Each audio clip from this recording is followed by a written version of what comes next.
Hello student, कैसे हैं सभी। उम्मीद करता हूँ सभी ठीक होंगे। एक बार फिर से स्वागत करता हूँ मैं आप सभी का आपके अपने यूट्यूब चैनल पैशन केमिस्ट्री पर। तो बेटा 12th क्लास में हमारा जो टॉपिक चला हुआ था पी ब्लॉक एलिमेंट, उसमें हम डिस्कस कर रहे थे reactivity towards oxygen of group 15 element. और इसमें हम जर्नली जो लास्ट वीडियो है उसमें मैंने आपका स्टार्ट कराया था ऑक्साइड ऑफ नाइट्रोजन। क्या क्या जो है ऑक्साइड बनाता है नाइट्रोजन, उनमें ऑक्सीडेशन स्टेट क्या है, कैसे उसमें एसिडिक करेक्टर इंक्रीज होता है डिक्रीज होता है, एसिडिक स्ट्रेंथ को हम कैसे कंपेयर करते हैं, वो सब हमने लास्ट वीडियो में बात की है। तो जिस भी बच्चे ने मेरा लास्ट वीडियो नहीं देखा है तो प्लीज़ एक बार लास्ट वीडियो ज़रूर देखिएगा और कुछ कॉन्सेप्ट को सीखिएगा, ठीक है।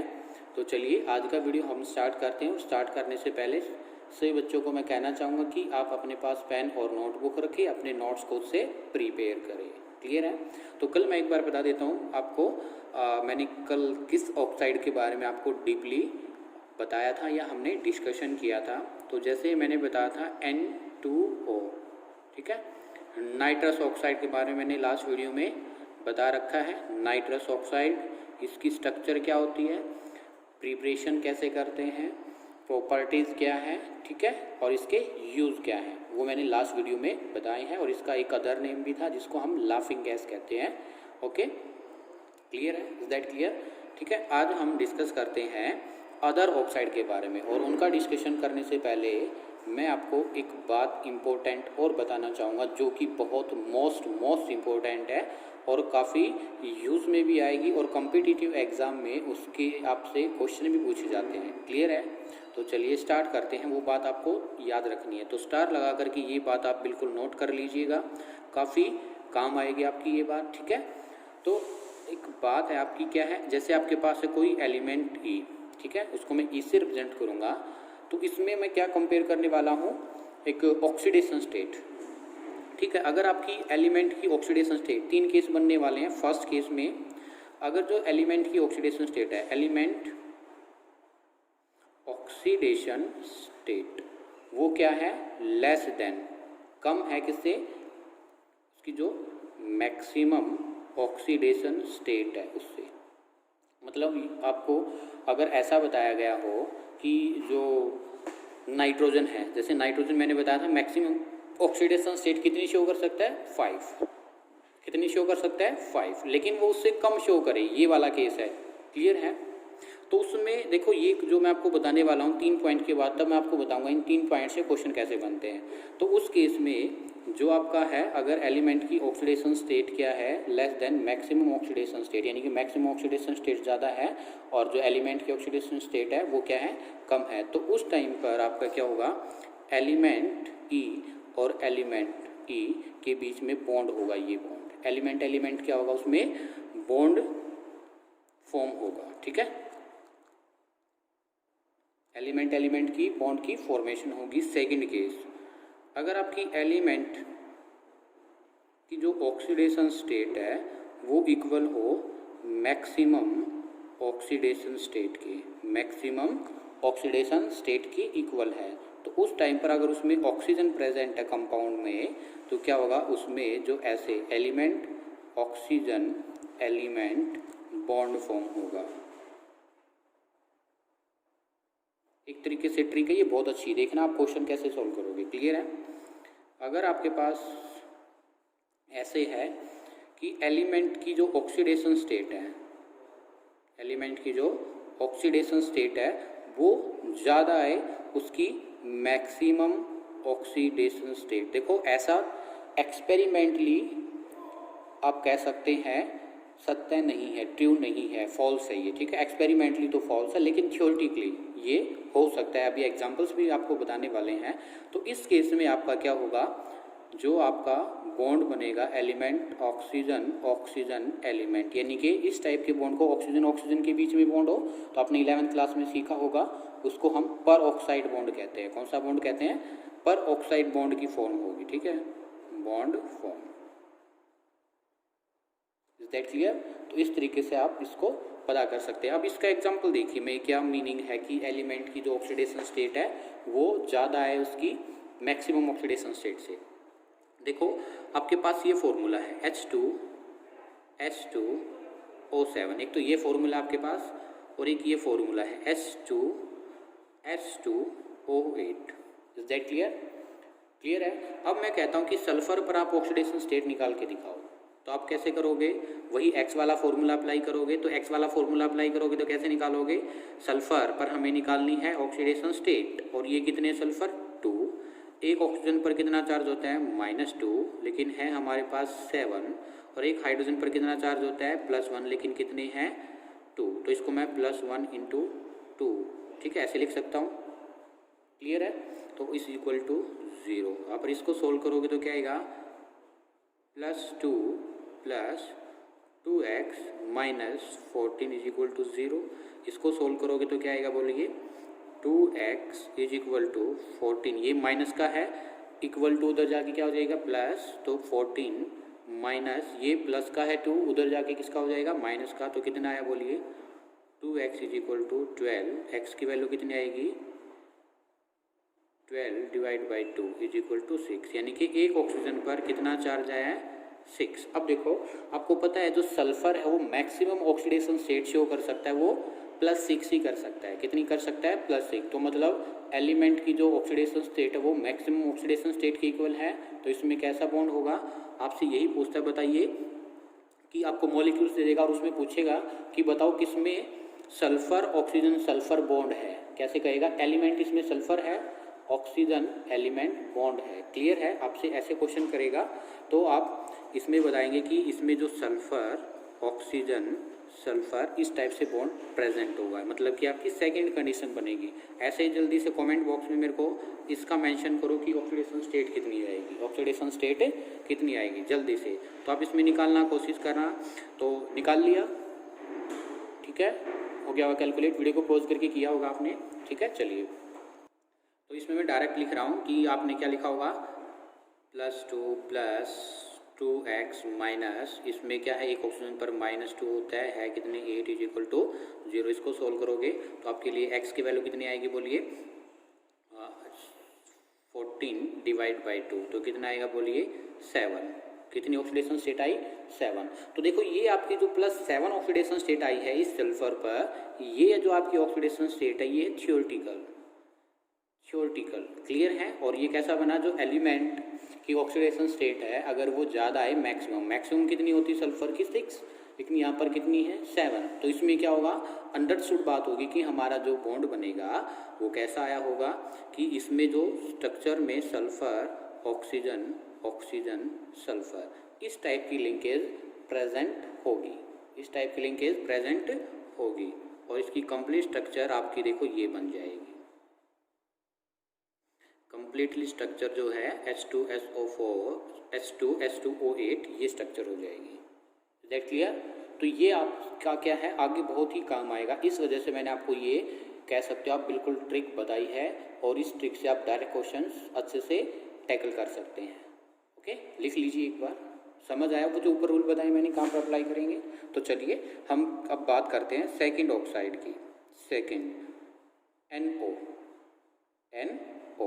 इसको हम कहेंगे नाइट्रिक ऑक्साइड। क्या नाम है इसका? Nitric oxide. अब बात करते हैं इसकी oxidation state on nitrogen. Oxidation state on nitrogen क्या होगी? तो बताइए जल्दी से, ऑक्सीडेशन स्टेट ऑफ नाइट्रोजन क्या आएगी? ऑक्सीजन पर कितना चार्ज होता है? -2। नाइट्रोजन पर क्या आ जाएगा? +2। तो जो नाइट्रोजन पर ऑक्सीडेशन स्टेट है वो कितनी है? +2। Is that clear? अब बात करते हैं इसमें जो है इसकी प्रिपरेशन की, formation, preparation of nitric oxide. ठीक है, तो सबसे पहले अगर हम क्या करें, नाइट्रोजन का ऑक्सीडेशन करा दें एट हाइयर टेम्परेचर, जो फॉर्मेशन होगा वो क्या होगा? 2NO। तो इसमें आप थर्मोडायनेमिक्स में सीखते हैं कि इसमें जो हीट है डेल्टा एंथैल्पी वो क्या होती है? पॉजिटिव होने का मतलब क्या है? ये जो रिएक्शन है जो मैंने दिखाई आपको, ये हाईली एंडोथर्मिक रिएक्शन होती है। कैसी रिएक्शन होगी? Endothermic reaction, highly endothermic reaction. ठीक है, नाइट्रोजन को ऑक्सीजन के साथ रिएक्ट कराया तो ये क्या बना? Nitric oxide. इसके बाद आप अमोनिया का ऑक्सीडेशन कर दीजिए तो क्या बनेगा NO+H2O। क्लियर है? और भी कर सकते हैं हम इसमें NaNO2 सोडियम नाइट्राइट को अगर मैं FeSO4 के साथ रिएक्ट कराऊं इन प्रेजेंस ऑफ एसिड तो भी आपकी जो फॉर्मेशन होगी वो किसकी होगी बेटा जी बोलिए? ठीक है, नाइट्रिक ऑक्साइड ही की, इसकी होगी नाइट्रिक ऑक्साइड की। और इसकी आप एक प्रिपरेशंस और भी कह सकते हैं जो कि आप लैब में प्रिपेयर करते हैं। अगर कॉपर को हम किसके साथ डाइल्यूट HNO3 के साथ रिएक्ट कराएं, याद रखना डाइल्यूट, तो जो फॉर्मेशन होगी वो क्या होगा NO plus copper nitrate CuNO3 twice plus H2O। इस रिएक्शन को आप बैलेंस करेंगे तो कितना, देखो कॉपर यहाँ पर कितना लगा है, कॉपर 1 इस तरीके से। चलो मैं डायरेक्ट बैलेंस कर देता हूँ इस रिएक्शन को, 3 और 8 HNO3, नाइट्रोजन कितने हैं 2, इधर लगाएंगे आप कितना 3 4 H2। ठीक है, ये रिएक्शन की क्या हो जाएगी, बैलेंसिंग हो जाएगी। एक प्रिपरेशन ये है। ठीक है, आपकी डायरेक्ट प्रिपरेशन इससे बहुत ही कम पूछे जाने की पॉसिबिलिटी रहती है, लेकिन क्या है आपको पता होना चाहिए एक दो प्रिपरेशन अगर आपके एग्जाम में आती है। कोई स्पेसिफिक प्रिपरेशन नहीं होती है, आपका क्या है डायरेक्ट कर सकता है कि right A short note on the structure of the nitric oxide and preparation of the nitric oxide. ठीक है, ये इसमें क्या आप लिख सकते हैं ऑक्सीडेशन स्टेट क्या होगी, या इसकी स्ट्रक्चर की बात करें तो सबसे इम्पोर्टेंट इसकी स्ट्रक्चर होती है और इसकी प्रॉपर्टीज होगी। क्लियर है? चलिए अब इसकी बात करते हैं स्ट्रक्चर की। लिख लीजिए एक बार, स्ट्रक्चर ऑफ NO। तो देखिए जैसे मैंने लास्ट वीडियो में आपको बताया था कि what is the atomic number of nitrogen and oxygen, इस तरीके से आप कर सकते हैं। ठीक है, तो देखिए नाइट्रोजन का एटॉमिक नंबर कितना होता है 7, नाइट्रोजन का एटॉमिक नंबर 7 होता है और इसकी इलेक्ट्रॉनिक कॉन्फ़िगरेशन आपके पास ये रही। ठीक है, बार बार नहीं लिखेंगे, आज मैं फिर से एक बार लिख के दिखा देता हूँ। ऑक्सीजन का atomic number 8, 1s2, 2s2 and 2p4। ये रही outer most electronic configuration, s orbital, ये रहा p ऑर्बिटल 1 2 3, ये रहा s ऑर्बिटल 1 2 और p में कितने इलेक्ट्रॉन है 4, 1 2 3 एंड 4। ये इलेक्ट्रॉनिक कॉन्फ़िगरेशन हुई। तो इससे आपको पता चला नाइट्रोजन कितने बॉन्ड बनाएगा 3 बॉन्ड बनाएगा, ऑक्सीजन कितने बॉन्ड बनाएगा 2 बॉन्ड बनाएगा। तो इसकी स्ट्रक्चर देख लीजिए, ये रहा नाइट्रोजन और ये रहे इसके 3 अनपेयर्ड इलेक्ट्रॉन्स और इधर 3 अनपेयर्ड इलेक्ट्रॉन्स के बाद जो नाइट्रोजन के पास क्या है एक लोन पेयर, तो ये रख दिया मैंने इसका लोन पेयर, ये रहा lone pair. Is that clear? Oxygen के पास क्या होता है बोलो?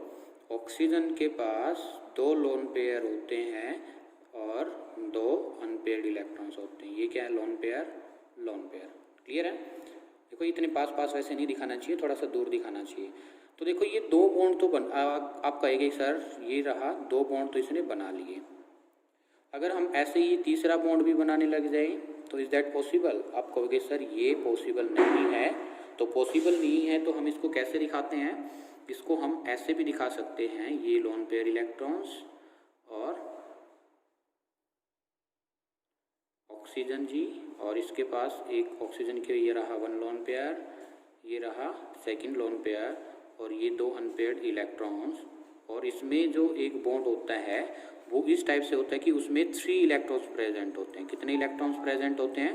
3 इलेक्ट्रॉन्स आर प्रेजेंट। तो देखिए ये 3 इलेक्ट्रॉन्स वाले बॉन्ड भी हम इसको कह सकते हैं। तो ये किस टाइप की स्ट्रक्चर है? लीनियर। कैसी स्ट्रक्चर है? लीनियर। या आप इसको ऐसे भी दिखा सकते हैं, काफ़ी बुक्स में ये ऐसे भी दिखा मिलेगा आपको कि ये लोन पेयर इलेक्ट्रॉन्स और ये ऐसे सिंगल, ठीक है, ये ऐसे सिंगल इलेक्ट्रॉन्स और ये ऑक्सीजन रहा, ये 2 तो शेयरिंग से कोवैलेंट बॉन्ड बनाया और इनका ये क्या है 1 लोन पेयर और ये 2nd लोन पेयर। क्लियर है? तो देखो ये जो आपको दिखाई दे रहा है ये वाला यस और नो? तो ये आपका क्या है, ओड इलेक्ट्रॉन्स। एक इलेक्ट्रॉन्स आपको दिखाई दे रहा है तो ये क्या है, ओड इलेक्ट्रॉन स्पेसिस भी कह सकते हैं आप इसको, क्या कह सकते हैं, ओड इलेक्ट्रॉन स्पेसिस। और कैसी इसकी स्ट्रक्चर, लीनियर। कैसी स्ट्रक्चर है, लीनियर। और ये NO सिंपल फॉर्म में कैसा होता है, पैरामैग्नेटिक। कैसा होता है ये, पैरामैग्नेटिक, पैरामैग्नेटिक इन नेचर। कैसा होगा ये, paramagnetic in nature. Is that clear? लेकिन जो ये पैरामैग्नेटिक मॉलिक्यूल्स होते हैं बेटा, नेचर, ठीक है, ये जो पैरामैग्नेटिक मॉलिक्यूल्स होते हैं ये क्या होते हैं, बहुत ही अनस्टेबल फील करते हैं। तो ये अनस्टेबल फील होने का मतलब क्या है, ऐसे ही आपके पास दो क्या आएंगे, NO प्लस NO, ये अपना इलेक्ट्रॉन्स ले आएगा, ये अपना इलेक्ट्रॉन्स ले आएगा, और ये क्या कर लेंगे, इधर डाइमर बना लेंगे। क्या बना लेंगे, ये डाइमर बना लेंगे, मतलब NO का ट्वाइस, NO का ट्वाइस। तो इसको हम क्या कहते हैं, dimer, dimer of nitric oxide, nitric oxide, ये डाइमर है नाइट्रिक ऑक्साइड का। अब देखो ये जो अनपेड इलेक्ट्रॉन था 1, इसका भी अनपेड इलेक्ट्रॉन, दोनों कंबाइन होकर के क्या बनाया है, डाइमर बनाया है। तो जब ये NO2 का अगर आपको डाइमर दिखे तो इसको हम क्या कहेंगे, डायामैग्नेटिक। कैसा होता है ये, डायामैग्नेटिक। ये बातें आपसे काफ़ी बार पूछी जाती है बेटा, इस वजह से जो मैं आपको पॉइंट लिखवा रहा हूँ ये आपके क्या अपने आप में 1 मार्क का क्वेश्चन बनते हैं। काफ़ी बार इसमें क्या है, आपसे बॉन्ड ऑर्डर भी पूछ लिया जाता है। क्या पूछा जाता है, बॉन्ड ऑर्डर, बॉन्ड ऑर्डर, कि बॉन्ड ऑर्डर क्या है, जो कि आप MOT से फाइंड आउट करते हो। लेकिन मैं ट्रिक बता देता हूँ, बॉन्ड ऑर्डर की जो आपकी ट्रिक है वो मैंने वैसे आपको पहले बता रखी है, लेकिन ट्रिक फिर भी सुन लीजिए। आप इसमें ऐसे लिखेंगे 14, 13, 12, ठीक है, 11, 10, इज दैट क्लियर? फिर यहाँ से 15, 16, 17 एंड 18। तो ये क्या लिखा है मैंने, ये लिखा है टोटल नंबर ऑफ इलेक्ट्रॉन्स। क्या लिखे मैंने, total number of electron. Is that clear? अभी इस एग्जांपल से आपको क्लियर हो जाएगा। 10, 12 ये क्या है, जो आपका ये मैंने 14 रखा है, इसमें बॉन्ड ऑर्डर आपका होता है 3। कितना आएगा, बॉन्ड ऑर्डर विल बी 3। इसमें कितना आएगा, 2.5 टू 1.5, 1। Is that clear? इसमें कितना आएगा, अगर 15 इलेक्ट्रॉन को 2.5 टू 1.5, और ये क्या है 1, 1.5 एंड 1। तो ये आपके क्या है यहाँ पर total electrons, T total electrons, और ये क्या है बॉन्ड ऑर्डर। ये टेबल आप याद कर लीजिए, काफ़ी बार इसी टेबल से आपके क्या है काफ़ी क्वेश्चंस डायरेक्ट सोल्व हो जाते हैं अगर आपके कॉम्पिटिटिव में पूछे गए हैं तो। देखो अगर आपके पास टोटल है, और ये जनरली सेकंड पीरियड के लिए ये अवेलेबल है, सेकंड पीरियड जो एलिमेंट उनके लिए ही अवेलेबल कह सकते हो आप, उनके लिए वैलिड है, ठीक है। अगर आपके पास दो हैं एलिमेंट सेकंड पीरियड के और उनका टोटल सम इलेक्ट्रॉन्स का 10 हो रहा है, तो उसमें बोर्ड ऑर्डर क्या आएगा 1, 11 है तो 1.5, 12 है तो 2, 13 है तो 2.5, 13 है तो 3, 15 है तो 2.5 एंड सो ऑन, ठीक है। अब हम बात करते हैं NO। नाइट्रोजन आपको पता है कितना होता है इलेक्ट्रॉन्स, नाइट्रोजन के पास होते हैं इलेक्ट्रॉन 7, ऑक्सीजन के पास कितने होते हैं बोलिए 8, तो टोटल दोनों का सम कितना हुआ 15, और 15 आया दोनों का सम, तो 15 पर देखो बॉन्ड ऑर्डर क्या है 2.5, तो इसका जो बॉन्ड ऑर्डर है NO का ऐसे लिख लेना, ये तो मैंने आपको रफली बताया है, ठीक है। Bond order of NO is equal to 2.5। Is that clear? आपसे ये पूछा जा सकता है। अब इसकी प्रॉपर्टीज़ की बात कर लेते हैं। प्रॉपर्टीज़, तो प्रॉपर्टीज़ कैसा होता है ये पैरामैग्नेटिक NO सिंपल डाइमर की फॉर्म में नहीं, सिंपल मोनोमेरिक फॉर्म में कैसा होगा ये paramagnetic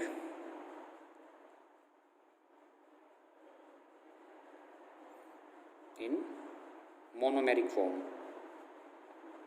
in monomeric form, but diamagnetic in dimeric form, ठीक है। और ये कैसा होता है, natural, neutral, sorry neutral gas, neutral gas होगी, ठीक है।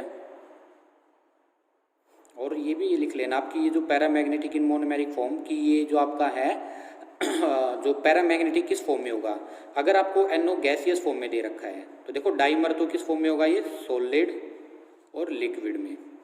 तब ये सॉलिड और लिक्विड होगा तो डाइमेरिक फॉर्म में बन जाएगा, और ये मोनोफेरिक फॉर्म में किस में रहेगा, गैस फेज में। ये बात भी आप लिख लेना, ठीक है। मोनोमेरिक किस फॉर्म में रहेगा, गैस फेज में। ये गैस फेज में क्या रहेगा, पैरामैग्नेटिक। डायमैग्नेटिक होगा तो ये डाइमर बन जाएगा और ये सॉलिड और लिक्विड फॉर्म में एग्जिस्ट करेगा। दैट क्लियर, ठीक है। और इसकी आप लिख सकते हैं यूजेस। यूजेस क्या होंगे, act as ligand, act as a good ligand, तो ये प्रॉपर्टीज।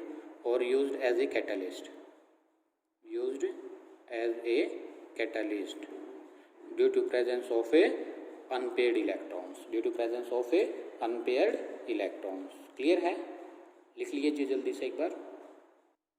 इसके बाद है next oxide, die nitrogen trioxide, die nitrogen trioxide.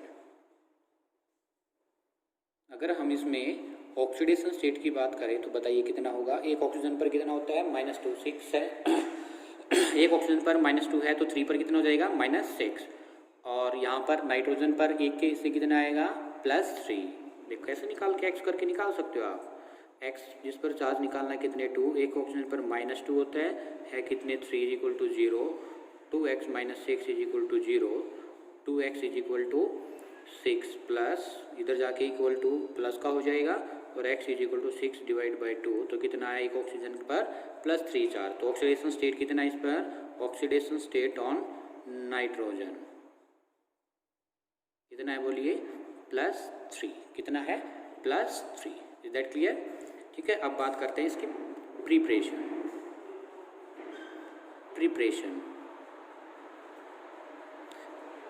Preparation कैसे करेंगे हम, सबसे पहला मेथड, अगर हम क्या करें, नाइट्रस एसिड, क्या करें, from nitrous acid, from nitrous acid. Formula क्या होता है नाइट्रस एसिड का, HNO2। अगर हम इसमें 2 नाइट्रस एसिड को कंबाइन करने की कोशिश करें, 2 नाइट्रस एसिड को कंबाइन करने की कोशिश करें और इसमें से क्या करें, वाटर मॉलिक्यूल्स निकाल दें। क्या निकाल दें, वाटर मॉलिक्यूल्स, ठीक है। निकाल दीजिए वाटर मॉलिक्यूल्स, मतलब 2 हाइड्रोजन और 1 ऑक्सीजन, -H2 निकाल दो सिर्फ, यहाँ से H, ठीक है, यहाँ से H, और किसी में से भी एक क्या ले लो, ऑक्सीजन। तो क्या बनेगा बोलो, N2, एक ऑक्सीजन निकाल दिया, टोटल 4, 1 निकाल दिया, बचे कितने, 3, N2O3। ये इसकी क्या होगी, फॉर्मेशन होगी, ठीक है। सेकेंड फॉर्मेशंस भी लिख सकते हैं आप, एक तो आप ले लो nitric oxide, second nitric oxide NO, और एक आप ले लो NO2, नाइट्रस एसिड में से H निकाल करके ऐसे, तो दोनों में क्या हो जाएगा बोलो। ये नेगेटिव चार्ज का मतलब क्या है कि इसके पास एक इलेक्ट्रॉन एक्स्ट्रा है।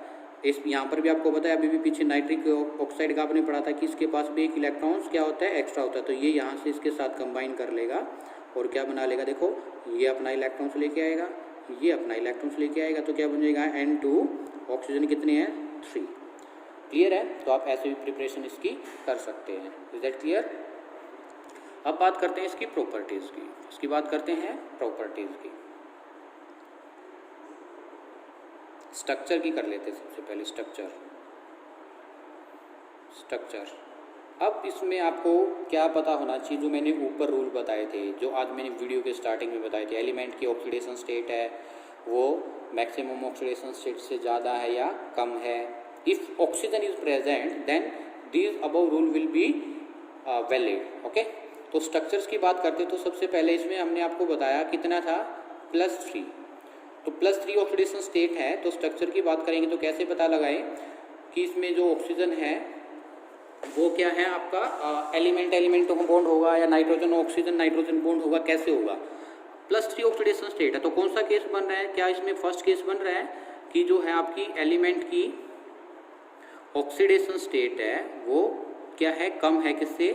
मैक्सिमम ऑक्सीडेशन स्टेट से। मैक्सिमम ऑक्सीडेशन स्टेट से क्या है, कम है। तो क्या आएगा बोलो, कैसा आप मैंने बताया था, एलिमेंट एलिमेंट के बीच में बॉन्ड फॉर्म होगा। एलिमेंट एलिमेंट के बीच में क्या होगा, बॉन्ड फॉर्म होगा। यही कंडीशन मैंने बताई थी ऊपर भी, तो बना दीजिए। क्या रह गया अभी? कुछ नहीं, नाइट्रोजन और ये रहा नाइट्रोजन, यस और नो। और आपको पता है मैंने इसमें भी बताया था, ये नाइट्रोजन अपना इलेक्ट्रॉन्स लेके आया, ये नाइट्रोजन अपना इलेक्ट्रॉन्स लेके आया, दोनों में नाइट्रोजन नाइट्रोजन बॉन्ड की फॉर्मेशन हो जाएगी। Is that clear? अब बताइएगा कितने ऑक्सीजन है? 3, तो एक ये रहा ऑक्सीजन, बचे कितने? 2, तो एक कुछ ऑक्सीजन इधर रहा होगा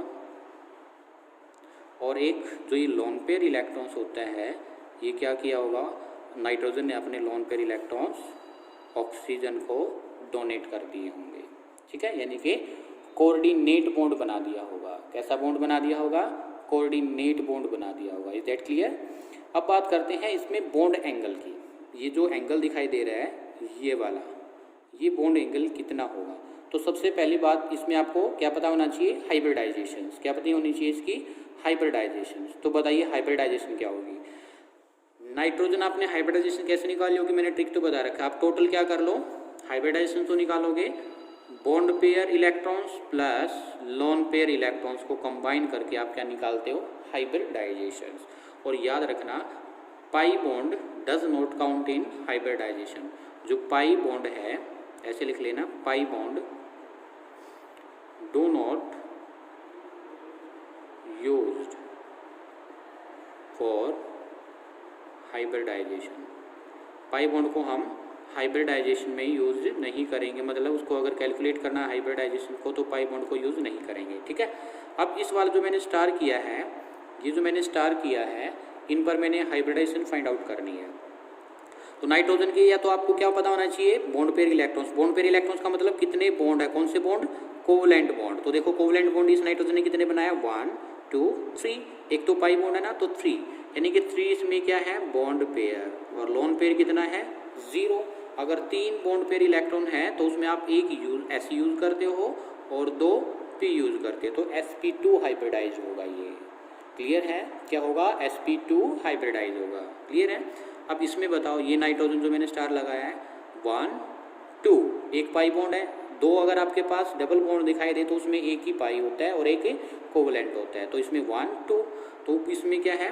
bond pair electrons plus lone pair electron. ये आपका नाइट्रोजन 1 है, ये नाइट्रोजन 2 है। तो ये 2 के लिए मैं फाइंड आउट कर रहा हूँ, ये मैं 1 के लिए फाइंड आउट किया था। ठीक है, तो बॉन्ड पेयर कितने बेटा जी? 2, लोन पेयर कितना है? 1। तो टोटल कितना हुआ इस दोनों का? टोटल जो आएगा 3, और 3 के लिए मैंने अभी बताया sp2।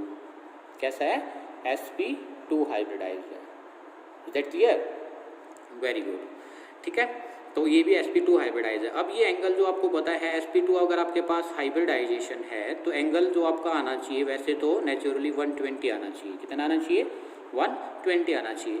लेकिन होगा क्या कि ये जो पाई बॉन्ड है, इस पाई बॉन्ड को रहने के लिए ज़्यादा स्पेस चाहिए है। वैसे तो देखो मैं कितना कह रहा हूँ, नेचुरली तो क्या आना चाहिए था? 120, लेकिन जो ये एंगल है ये आपका आता है 131 डिग्री अप्रोक्स।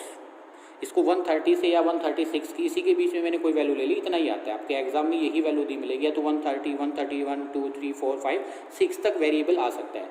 क्यों आया 120 से ये 130 या 131 क्यों हुआ ये एंगल? ये इसलिए हुआ क्योंकि जो पाई बॉन्ड है बेटा, पाई बॉन्ड आपको पता है, पाई बॉन्ड में देखो कितने इलेक्ट्रॉन्स हैं? 1 2 1 2, टोटल 4 इलेक्ट्रॉन है। तो ये जो पाई बॉन्ड है ये कैसा होता है? बल्कि, भारी होता है, और इसको रहने के लिए स्पेस भी ज़्यादा चाहिए। और इस वजह से जो ये बॉन्ड है इस वाले बॉन्ड को क्या कर देगा?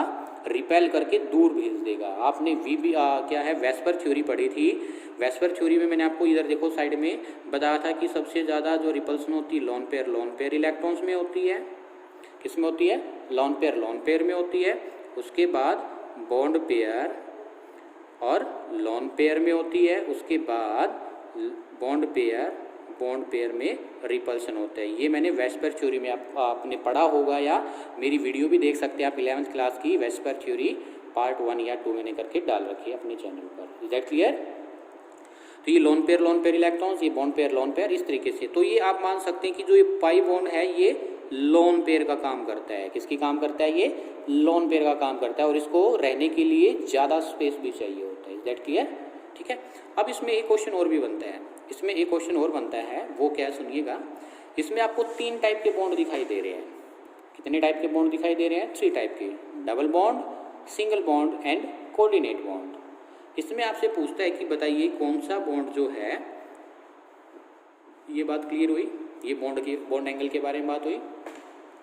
अब बात कर लेते हैं बॉन्ड लेंथ। इसकी बात कर लेते हैं, बॉन्ड लेंथ की बात कर लेते हैं। तो इसमें 3 तरह के बॉन्ड हैं, डबल, सिंगल एंड कोऑर्डिनेट। तो जो डबल बॉन्ड है उसको मैंने लिख दिया x, ठीक है, और ये कोऑर्डिनेट बॉन्ड को मैंने लिख दिया y, और जो सिंगल बॉन्ड है इसको मैंने लिख दिया z।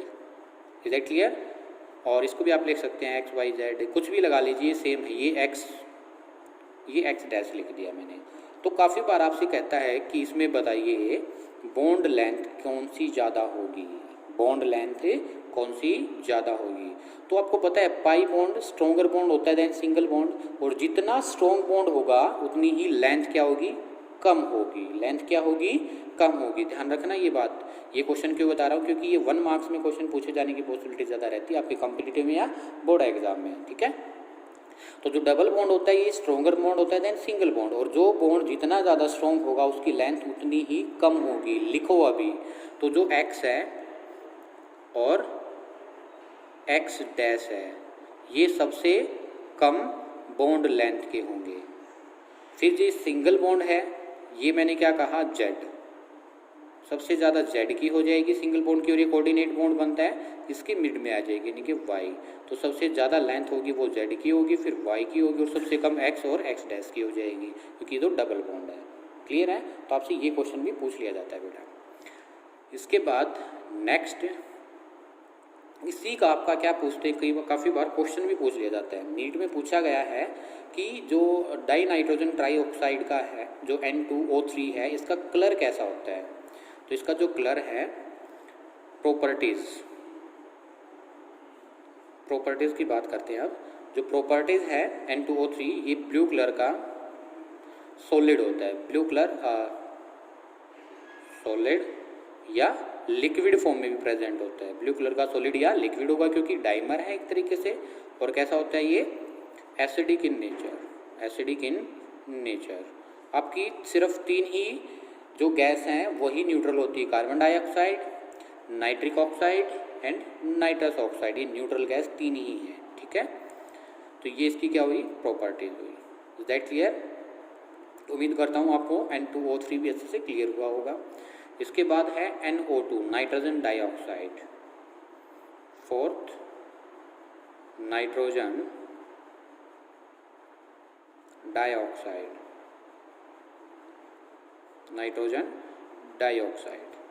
ठीक है। फॉर्मूला क्या होगा? NO2,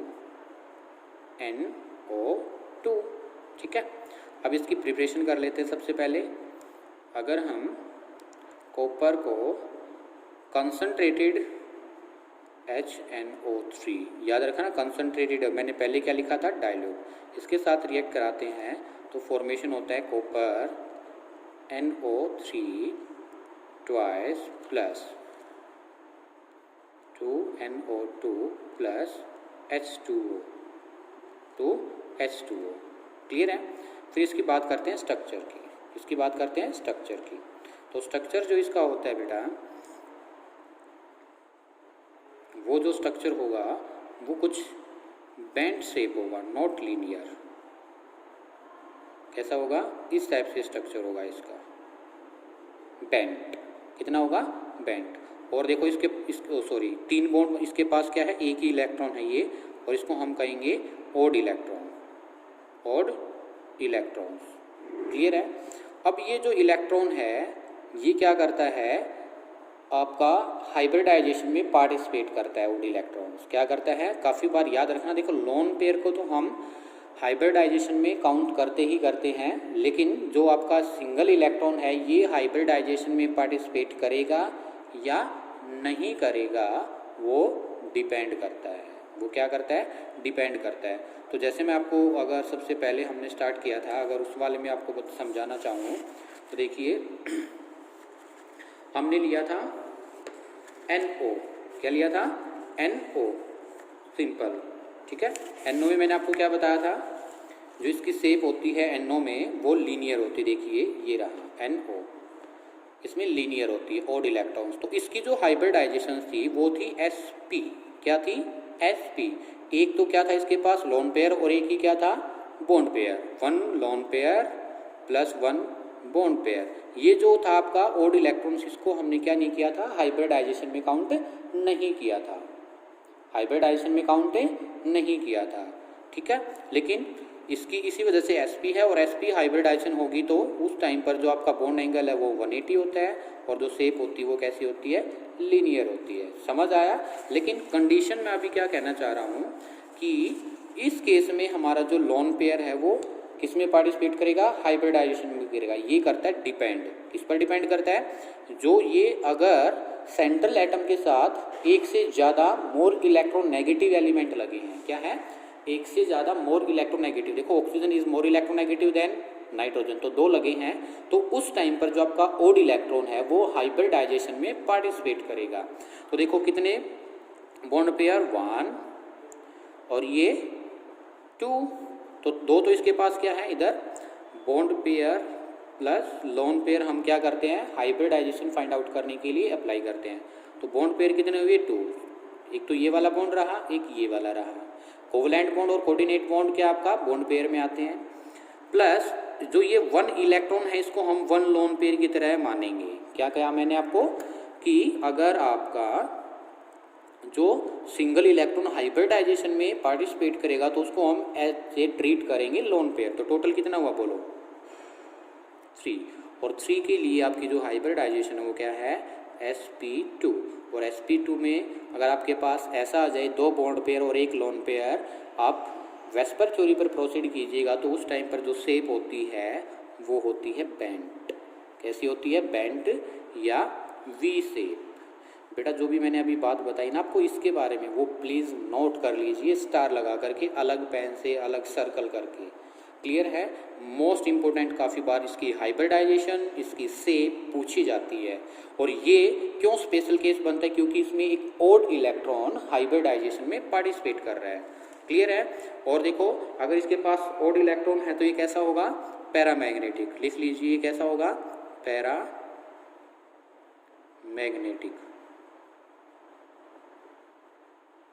paramagnetic, paramagnetic in nature. फिर से क्या करेगा? ये पैरामैग्नेटिक है तो क्या कर लेगा? भाग करके डाइमर बना लेगा। क्या बना लेगा?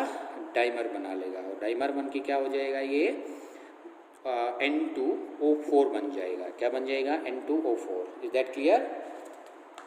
क्या बन जाएगा? N2O4। डाइमर कैसे बनेगा? देखिए NO2 प्लस NO2। इसके पास सिंगल इलेक्ट्रॉन है, इसके पास सिंगल इलेक्ट्रॉन है, ये अपना इलेक्ट्रॉन्स लेके आएगा, ये अपना इलेक्ट्रॉन्स लेके आएगा और क्या बना लेगा? N2O4। क्लियर है? और अब इसमें आपको पता है एक नाइट्रोजन पर कितना ऑक्सीडेशन स्टेट होगा? +4। कितना ऑक्सीडेशन स्टेट होगा? +4। अब इसका स्ट्रक्चर देखिए, जो है इसकी जो ऑक्सीडेशन स्टेट है वो मैक्सिमम से कम है, तो मतलब क्या हुआ होगा? नाइट्रोजन बॉन्ड इसमें बिल्कुल डेफिनेटली आएगा। ठीक है, क्योंकि मैक्सिमम ऑक्सीडेशन स्टेट से कम है एलिमेंट के ऑक्सीडेशन स्टेट। अगर आपके पास ऐसा केस बनता है तो उस केस में नाइट्रोजन बॉन्ड यानी कि एलिमेंट बॉन्ड प्रेजेंट मस्ट। फिर इसके बाद एक ऑक्सीजन डबल बॉन्ड से इधर, एक ऑक्सीजन डबल बॉन्ड से इधर। ठीक है, और ये लोन पेयर इलेक्ट्रॉन्स डोनेट कर दिए किसने? नाइट्रोजन ने ऑक्सीजन को, और इस नाइट्रोजन ने अपने लोन पेयर डोनेट कर दिए इस नाइट्रोजन को। तो ये आपका क्या आ गया?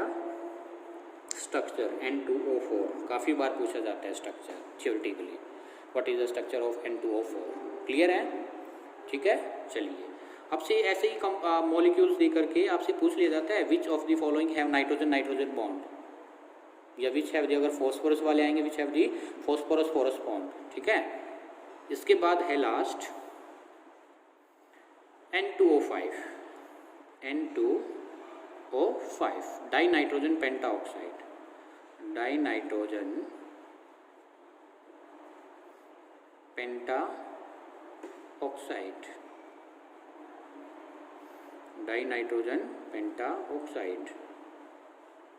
डाई नाइट्रोजन पेंटाऑक्साइड कैसे बनाएंगे? प्रिपरेशन, ऑक्सीडेशन स्टेट, सबसे पहले ऑक्सीडेशन स्टेट +5, मतलब मैक्सिमम ऑक्सीडेशन स्टेट में होता है इस मॉलिक्यूल्स में नाइट्रोजन। इसकी प्रिपरेशन HNO3 नाइट्रिक ऑक्साइड को अगर मैं P2O5 फॉस्फोरस पेंटाऑक्साइड के साथ रिएक्ट कराता हूँ तो ये क्या बनाएगा? 2HPO3 plus N2O5 plus H2O। और ये आपका पेंटाऑक्साइड है, फॉस्फोरस पेंटाऑक्साइड, ये गुड डिहाइड्रेटिंग एजेंट होता है। क्या होता है ये? Good dehydrating agent, good dehydrating agent, मतलब पानी इतनी इजीली से निकाल देता है, बस पूछिए मत, ठीक है। इसमें से वाटर मॉलिक्यूल्स निकाल देगा। और इसका नाम क्या होगा? Metaphosphoric acid, metaphosphoric acid, metaphosphoric acid. Is that clear? फिर इसकी स्ट्रक्चर की बात आती है। स्ट्रक्चर देखो, +5 यानी कि इसमें कौन सा केस बना? जो एलिमेंट की ऑक्सीडेशन स्टेट है वो किसके इक्वल है? मैक्सिमम ऑक्सीडेशन स्टेट की। क्लियर है? तो अगर ऐसा केस है तो इसमें क्या बताया था मैंने? इस टाइप से होगा एलिमेंट O, एलिमेंट इस टाइप से बॉन्डिंग आ जाएगी, ये नाइट्रोजन O नाइट्रोजन, और बाकी से बिल्कुल एज इट इज।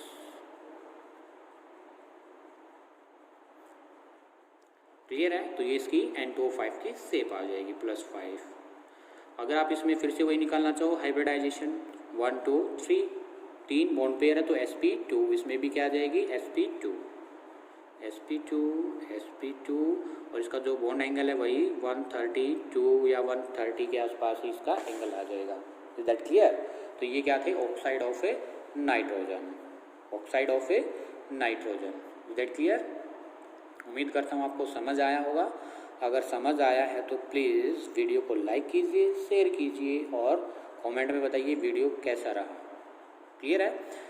नेक्स्ट में हम करेंगे रिएक्टिविटी टुवर्ड्स हैलोजन। देखो इसके बाद ऑक्साइड ऑफ फॉस्फोरस वाले भी हैं, उनको हम जो है हैलोजन के साथ रिएक्शन के बाद पढ़ेंगे, जो हैलोजन की रिएक्शन के बाद डिस्कस करेंगे। क्लियर है? ठीक है, तो मिलते हैं जल्द ही रिएक्टिविटी टुवर्ड्स हैलोजन, और उसके बाद हम क्या करने वाले हैं? रिएक्शन ऑफ ऑक्सीजन या फॉस्फोरस। ठीक है,